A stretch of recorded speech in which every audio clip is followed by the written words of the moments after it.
nakho okunye okusalayo dadewethu. Njengoba phela sebezongena nje ebutshitshini, kuzomele sibantshontshe sihambe siyobanika emfundeni. Kumele futhi bazi ukuthi sisobantshontsha. Nabazi nobaba babo nakuba kumele bazi. Umuntu ozokwazi ukuthi sizobantshontsha omama babo. Okunye ngikukhumbulayo la dadewethu ukuthi kusamele senze ikhempu yokuthi phela bazonika sesibenza omamgonqo. Yonke into bazobe benza begonqile.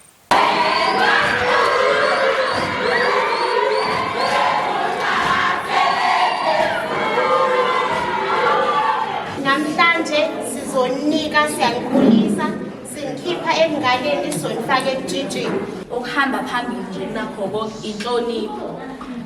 Ayikho intombi engabukeki njengentombi engahloniphi. Uma uyintombi awudini ngokuhamba le ndaba zokuhlola ngakini kuphela. Kusasa thina njengamaqhikiza sokubhekana phakathi. Abanye bazohamba noma mgonqo baye emfuleni kanti abanye bahambe baye kubuka emakhaya onomgonqo. Njoba simgondisile awuzukhuluma nomfana. Awe baba